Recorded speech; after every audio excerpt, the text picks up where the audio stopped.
Hello everyone, bringing you a video today looking at another US canteen. What we're looking at in this video is another example of the 2-quart canteens.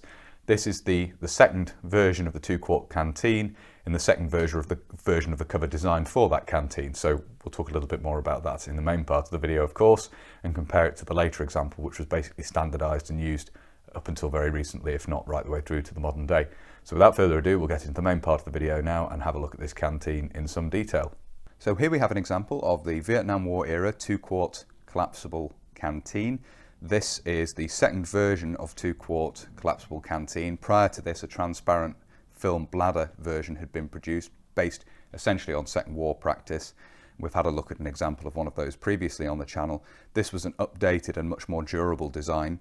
Initially, these were provided with a rubberized cover for carrying them. This is the slightly later, the second version, which is made of nylon duck, in line with the rest of the M1967 equipment with which this is associated. It has a carrying strap, as you can see, and we'll talk about that a little bit more in just a moment.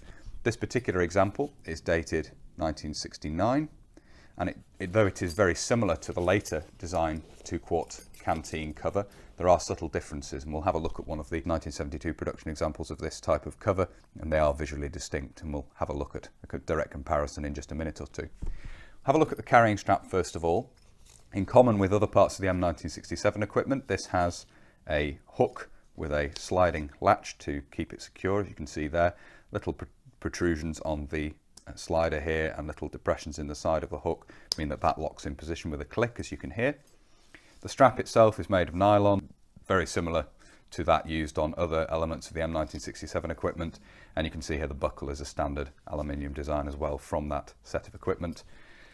You have another clip at the other end which clips onto these two D-rings on the side of the carrier. You can see here this type of strap would disappear from the design, and the general purpose strap would replace these on the later, for carrying the later versions of this cover, separate from the web equipment. Generally speaking, you see these clipped onto the side of rucksacks and perhaps onto the belt in Vietnam. You don't tend to see them carried on the shoulder strap separately. So I'll remove that now and we'll have a look at the cover in a bit more detail. You of course have a pocket on the outside here, which is intended to carry water sterilizing tablets in a little bottle. This was a feature carried across from the previous rubberized design. The previous rubberized design is basically exactly the same shape of this, but made in a rubberized material as opposed to the nylon duck. One of the visual features of this which distinguishes it from the later examples of this design is the angle of the flap here. The later ones, it basically comes down, you have a straight line of the edging across here and around the side. Here you can see there's a distinctive angle up towards this side.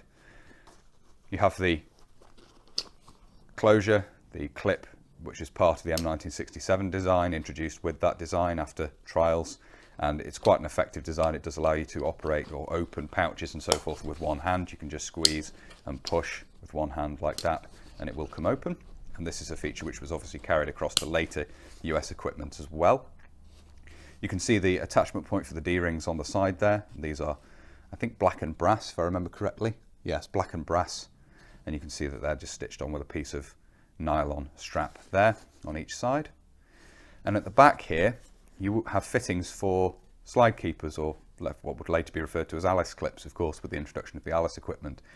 I need to get a set of those for this carrier so it can be clipped onto the side of the tropical or lightweight rucksacks. That'd be a nice addition to displays going forward. So that's primarily how I'm going to end up using this, I think, is clipped onto the outside of a rucksack. We'll remove the canteen and have a look at that in just a moment. In the flap here you can see we have the instruction label, and this is printed on white cloth, and that would change later on as well. That's another distinguishing feature, obviously not as visible when this is closed, but still a detail that did change. And inside you can see this is pile lined. You can see that there, other than we've got the backing piece for the clip on the inside there, as you can see, but otherwise it is lined with this pile material, faux pile. Put this down, have a look at the canteen itself. This is an earlier version of a canteen. You can see this particular example is dated 1968 and manufactured by Hedwin. Obviously with the typical US stamp there, and you can see the seam here. And this is a collapsible canteen, as it's made of a very flexible plastic, as you can see there, so it will squash down, and has the standard US plastic canteen cap, as you can see there. So a good design, and one which will be very long lived. So to allow a comparison, I brought in a 72 dated example of the 2 quart canteen cover here.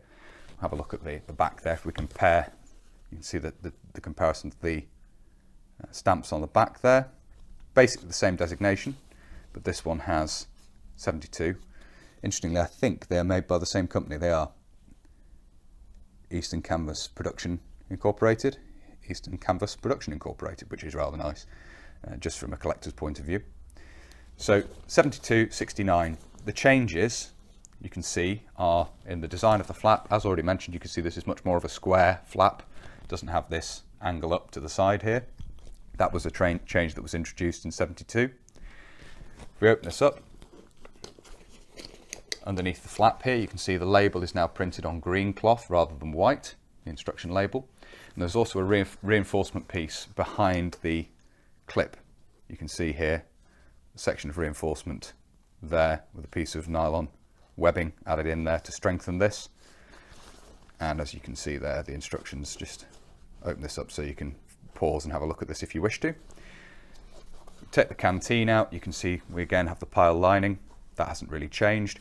One thing I didn't mention previously is these both have drainage eyelets in the bottom. This one is larger. The example on the 69 dated cover is actually the same sort of eyelet as you'd see on belts and so forth, to allow for attaching the hooks of suspenders, and also M1910 hanger hooks in certain instances as well. This one is much larger and found on other elements of the M1967 equipment, such as the ammunition pouches and the pockets on the tropical rucksack and so forth.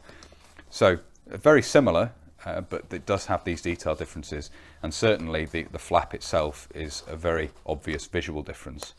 The canteen that was in this cover is another 1968 dated example, basically exactly the same as the one we just looked at, but it does have the CBRN cap there, which obviously allows the drinking tube from the respirator to be attached. Not something that's particularly useful for Vietnam, but you don't see them very often in Vietnam, but they did exist at the time. So we have that here. Obviously the earlier example in black, later examples will be made in the same OD as the canteen itself. So that's a look at the 1969 dated 2 quart canteen cover with a 1968 dated canteen and a comparison to this 72 dated example. You can also see, we flatten these out here, that the actual clip itself is mounted somewhat higher on this cover compared to the other one. You can see that by looking at the line of where the pocket for the sterilising tablet sits. So that's another visual detail difference. The D-rings on the side are basically the same.